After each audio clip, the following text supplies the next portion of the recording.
أعوذ بالله من الشيطان الرجيم. بسم الله الرحمن الرحيم. ولقد يسرنا القرآن للذكر فهل من مدكر.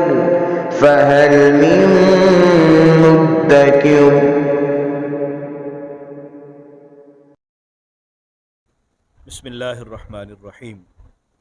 سورہ مائدہ کی 41 نمبر آیہ مبارکہ ہے. چھٹا رکوع ہے سورہ مائدہ کا.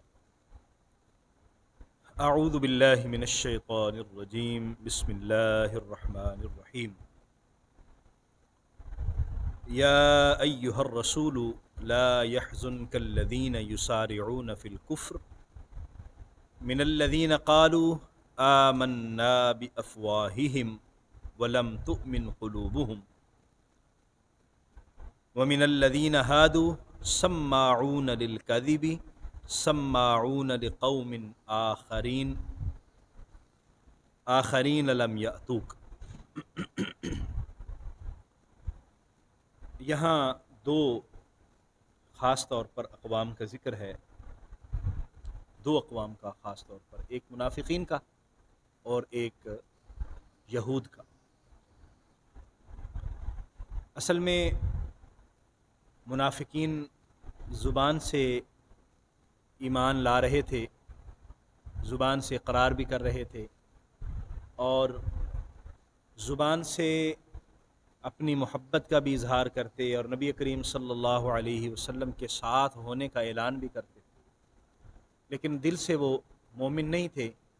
اسی طرح جو یہود ہیں، ان کا خیال یہ ہوتا کہ ہم نبی کریم صلی اللہ علیہ وسلم کے ساتھ رہیں گے، ساتھ دیں گے ان کا.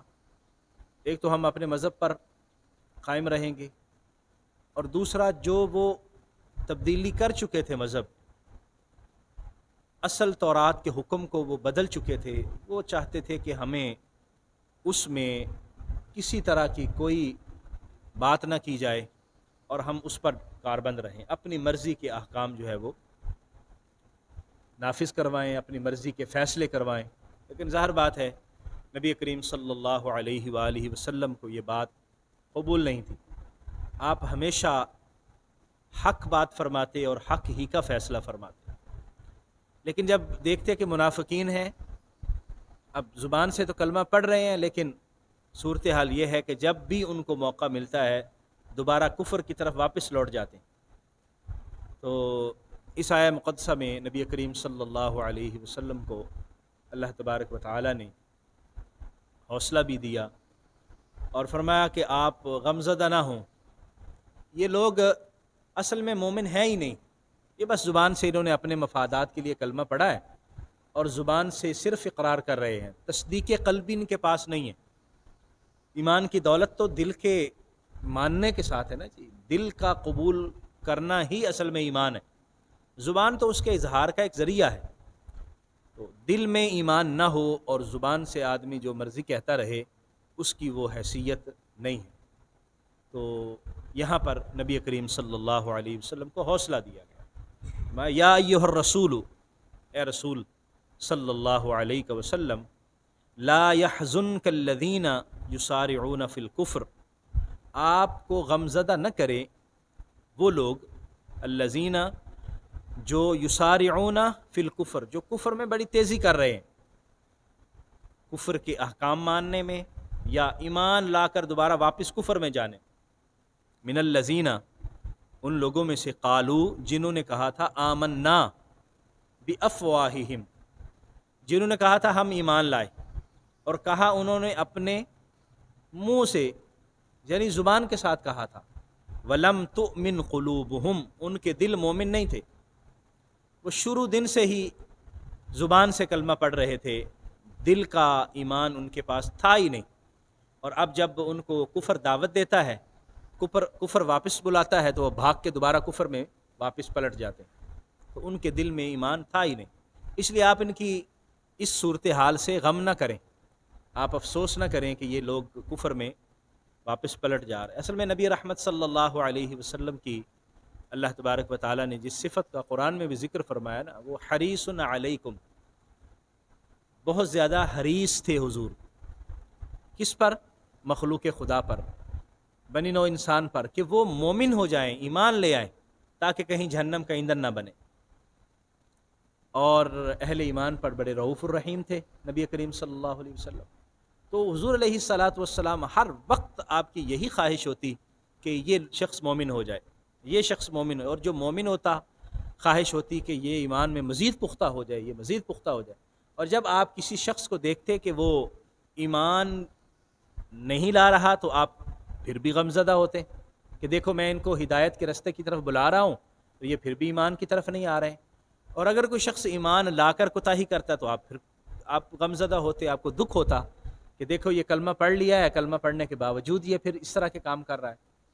تو منافقین کا تو طرز عمل ہی یہ تھا کہ نبی کریم صلی اللہ علیہ وسلم کو پریشان کرتے، ظاہری طور پر کلمہ بھی پڑھا تھا لیکن پھر بھی بات نہیں مانتے تھے۔ تو فرمایا آپ نے ان لوگوں سے تو پریشان نہیں ہونا، بالکل چھوڑ دیں۔ اور دوسرا گروپ جو ہے وَمِنَ الَّذِينَ هَادُوا، اور ان لوگوں میں سے جو یہودی ہوئے، یہودیوں میں سے جو لوگ ہیں، آپ نے ان کے بارے میں بھی غمزدہ نہیں ہونا۔ وہ تورات کے حکم کو چھوڑ رہے ہیں، یا آپ کو انہوں نے پہلے تو اپنا فیصل مقرر کر لیا، میثاق مدینہ کے اندر آپ کو اپنا حاکم تسلیم کر لیا، اور اب پھر واپس پلٹ رہے ہیں۔ سماعون للکذب، یہ جھوٹ بہت زیادہ سنتے ہیں، یہود کا ذکر ہو رہا ہے، بہت زیادہ جھوٹ سنتے ہیں۔ سماعون للکذب سماعون لقوم آخرین، اور یہ دوسرے لوگوں کی باتیں بڑی سنتے ہیں۔ ایک تو جھوٹ بڑا سنتے ہیں، دوسرے لوگوں کی باتیں بڑی سنتے ہیں۔ لم یاتوکا، جو آپ کے پاس آئے ہی نہیں ہیں، آپ کو جانتے ہی نہیں ہیں، اور آپ کے اخلاق کریمانہ سے واقف ہی نہیں ہیں، اور آپ کے جو انقلابی افکار ہیں ان سے آگاہ ہی نہیں ہیں، آپ کی منصف مزاجی سے وہ آشنا ہی نہیں ہے، وہ آپ کے پاس آئی نہیں ہے، اور یہ ان کی باتیں سنتے ہیں۔ وہ جو بھی ان کو باتیں سنا دیں سن لیتے ہیں۔ یحرفون الکلم من بعد مواضعہ، یہ کیا کرتے ہیں؟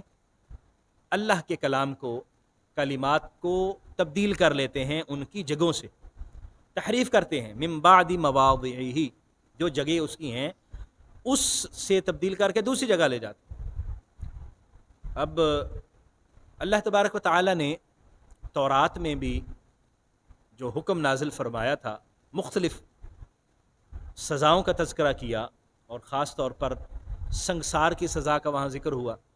روایات میں آتا ہے کہ بالکل وہی حکم جو شادی شدہ برائی کرنے والا، شادی شدہ زنا کرنے والا حکم اسلام میں ہے کہ اس کو سنگسار کیا جائے گا، یہی حکم تورات کے اندر بھی تھا۔ اور یہودی یہ چاہتے تھے کہ ہم نبی کریم صلی اللہ علیہ وسلم سے یہ فیصلہ کروائیں، اور کوڑے ان کو کہیں تھوڑے بہت کوڑے لگا دیں اور بس کام ختم ہو جائے۔ حضور علیہ الصلاۃ والسلام کی خدمت میں آ گئے ایک فیصلہ لے کر کہ یہ ہوا ہے جناب، تو مہربانی کریں تو آپ چند کوڑے لگوا دیں، تاکہ حضور علیہ الصلاۃ والسلام نے ارشاد فرمایا پہلے تو یہ بات بتاؤ کہ میں جو فیصلہ کروں گا وہ قبول کرو گے؟ انہوں نے کہا جی فیصلہ قبول کریں گے۔ ظاہر بات ہے کہ جس کو آپ جج بنا رہے ہیں، آپ اس کا فیصلہ ہی نہیں مانیں گے تو آپ کس چیز کا جج بنا رہے ہیں؟ تو کہا جی ٹھیک ہے جی ہم قبول کریں گے۔ حضور علیہ الصلاۃ والسلام نے فرمایا اچھا، تو فیصلہ اس کا پھر یہ ہے کہ شادی شدہ مرد ہو یا عورت ہو، وہ جب زنا کا ارتکاب کریں تو ان کی سزا یہ ہے کہ ان کو سنگسار کیا جائے۔ وہ کہنے لگے جی نہیں، وہ ہمارے ہاں تو یہ حکم نہیں ہے، تورات میں تو اس طرح کا حکم نہیں ہے، تورات میں تو حکم یہ ہے کہ ان کو کوڑے لگا دیے جائیں اور منہ کالا کر کے شہر میں پھرایا جائے، اس طرح کی سزا ہے۔ تو آپ نے فرمایا کہ آپ کے اس وقت آپ کے مذہب میں، آپ کے دین میں کون سا شخص ہے جس کو آپ سمجھتے ہیں کہ معتبر ترین آدمی؟ انہوں نے ایک نام لیا، ابن سوریہ ہے، وہ ہمارا قابل اعتماد آدمی بھی ہے، پڑھا لکھا بھی ہے، اور اس وقت تورات کا سب سے بڑا عالم ہے۔ آپ نے فرمایا اس کو بلا لو، بات کر لیتے ہیں۔ بلا لیا، آپ نے اس کو قسم دیا، آپ نے فرمایا کہ اس ذات کی قسم جس نے موسیٰ علیہ السلام کو اور بنی اسرائیل کو نجات دی، فرعون سے نجات دی، اور اس اللہ کی قسم ہے کہ جس نے تورات عطا فرمائی، اس اللہ کی قسم جس نے من و سلوہ نازل کیا، وہ جو انعامات اللہ کی طرف سے اترے تھے، حضور نے اس کو بیان کیے، اس کے سامنے رکھے اور فرمایا آپ اس ذات کی قسم دے کے تم سے کہتا ہوں، بتاؤ اصل حکم کیا ہے تورات میں؟ اس نے کہا جی اصل حکم یہی ہے کہ تورات میں بھی یہی حکم ہے، سنسار کیا جائے۔ فرمایا پھر یہ بتاؤ کہ یہ حکم تبدیل کیسے ہوا؟ اس نے پھر سارا واقعہ بتایا کہ اصل میں ایک بادشاہ کے بھائی نے برائی کی تھی، تو اس وقت بادشاہ نے کہا کہ میں تو اس کو یہ سزا نہیں دینے دوں گا، میرا بھائی ہے۔ اس وقت کے جو یہودی تھے، جو بادشاہ کے ساتھی تھے، تو انہوں نے جو ہے وہ اس کے لیے نرمی پیدا کی۔ بعد میں ایک عام آدمی، ایک قبیلے کا شخص تھا، اس کے یہ گناہ ہوا، وہ کھڑا ہو گیا، اس کے لوگ کھڑے ہو گئے قبیلے والے، انہوں نے کہا کہ پہلے بادشاہ کے بھائی کو سزا دیں گے، پھر ہمارے بھائی کو سزا ملے گی، ورنہ نہیں دیں گے۔ تو اس طرح پھر وہاں وہ پھر حکم تبدیل ہو گیا کہ اس طرح تو ملک میں فتنہ پیدا ہوگا، معاملات خراب ہوں گے۔ آہستہ آہستہ بدلتے بدلتے حکم بدل گیا اور 30-40 کوڑے لگا دیے جاتے اور منہ کالا کر کے سزا دے دی جاتی ہے، اور بعض اوقات وہ بھی نہ کیا جاتا۔ اس طرح ہم نے حکم کو تبدیل کر دیا۔ تو اللہ تعالیٰ نے یہاں یہ ذکر کیا کہ ان کا کام یہ ہے کہ اللہ کے حکم کو یہ تبدیل کر رہے ہیں۔ یحرفون الکلم من بعد مواضعہ، یقولون، یہ کہتے ہیں، ان اوتیتم ھذا فخذوہ، اگر وہ تمہیں یہ دیں یا یہ فیصلہ کریں تو لے لو، وَإِن لَّمْ تُؤْتَوْهُ فَاحْذَرُوا، اور اگر یہ نہ کریں تو پھر بچ جانا۔ پھر یہ یعنی اگر تو وہ کوڑوں کا حکم دیں تو پھر کوڑوں کے بات مان لینا، اور اگر وہ سنسار کرنے کا حکم دے تو وہ بات نہ ماننا، اس سے بچنا۔ وَمَن يُرِدِ اللَّهُ فِتْنَتَهُ فَلَن تَمْلِكَ لَهُ مِنَ اللَّهِ شَيْئًا، فرمایا کہ اصل میں بس مسئلہ یہ ہے، اللہ تبارک و تعالی جس کے فتنے کا، آزمائش کا ارادہ فرما لے تو پھر آپ اللہ کے مقابلے میں کسی بھی چیز کے مالک نہیں ہوں گے۔ انہوں نے دین کو ایسے تبدیل کیا، ایسے تبدیل کیا، ایسے تبدیل کیا، اللہ تعالیٰ کی کتاب کو تبدیل کیا، انبیاء کو رسوا کیا۔ اب صورتحال ان کی جو ہے وہ ایسے ہے کہ اب یہ دلوں کے کالے ہو چکے ہیں، عقلیں ان کی معاف ہو چکی ہیں، اب یہ سیدھے راہ کی طرف نہیں آئیں گے، اب ان کو مصیبت ہی لگے گی۔ وَمَن أُولَٰئِكَ الَّذِينَ لَمْ يُرِدِ اللَّهُ، یہی وہ لوگ ہیں، اصل میں یہی وہ لوگ ہیں، لم یرد اللہ ان یطہر قلوبہم، اللہ تعالیٰ کا ارادہ ہی نہیں ہے کہ ان کے دلوں کو پاک فرمائے، اللہ ان کے دلوں کو پاک ہی نہیں فرمانا چاہتا۔ یہ اب اتنے دور نکل چکے ہوئے ہیں کہ اب ان کے واپس پلٹنے کی راہ ہی بند ہو چکی۔ نہیں، جب آدمی نافرمانی کر کر کے اور حکم عدولی کر کر کے اور اللہ کے احکام کا مذاق اڑا کے، کتابوں میں تبدیلی کر کے اس جگہ تک پہنچ جائے کہ اس کو یہ بھی خدا کا خوف نہ ہو کہ ہم اللہ کے کلام کو تبدیل کر رہے ہیں اور اللہ کے واضح احکام کا انکار کر رہے ہیں، اور صرف دنیا کمانے کے لیے، دنیا کے مفاد کے لیے، چند پیسوں کے عوض ہم آیات کو بیچ رہے ہیں، تو پھر اللہ بھی اپنی نظر کرم دور کر لیتا ہے۔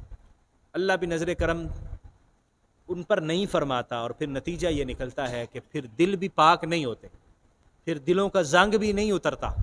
تو جب دل پاک نہ ہو، دلوں کا زنگ نہ اترے، دلوں کی صفائی نہ ہو، تو پھر ایمان کہاں سے آئے؟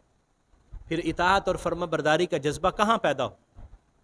اصل میں تو دل ٹیڑے ہو چکے ہیں، جب وہ سیدھے نہیں ہوں گے تو صورتحال بھی سیدھی نہیں ہوگی۔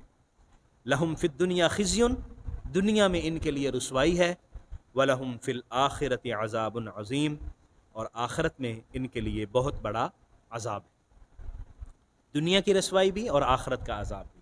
تو ان لوگوں کا مقدر بنتا ہے جو اللہ کے احکام سے منہ پھیر لیتے ہیں، اللہ کے احکام کو نافذ کرنے سے گھبراتے ہیں، ڈرتے ہیں، اور سمجھتے ہیں کہ اس میں ہماری بے عزتی ہوگی، اس میں ہمارا وقار ضائع ہوگا، اس میں ہمیں رسوائی ہوگی۔ حقیقت یہ ہے کہ اللہ کے حکم کو نافذ کرنے میں ہی عزت ہے، اللہ کے حکم کو نافذ کرنے میں ہی وقار ہے، سربلندی ہے۔ آپ دیکھیے کہ ہم نے بحیثیت مجموعی امت مسلمہ نے اللہ کے احکام کو چھوڑ دیا، پس پشت ڈال دیا، اور اب ہماری صورتحال کیا ہے؟ ہم اپنے یہاں پر اپنے اس ملک کی صورتحال کا اندازہ لگائیں، یہاں بھی صورتحال اس سے کوئی مختلف نہیں ہے۔ آج بھی انصاف اور عدل غریب آدمی کے لیے بیان کیا جاتا ہے کہ بھئی انصاف ہوگا، عدل ہوگا، لیکن جو بڑے ہیں ان کے لیے انصاف بھی بدل جاتا ہے، عدل بھی تبدیل ہو جاتا ہے۔ وہ ان کے لیے انصاف وہی ہے جو وہ کہیں، عدل وہی ہے جو بڑے کہیں۔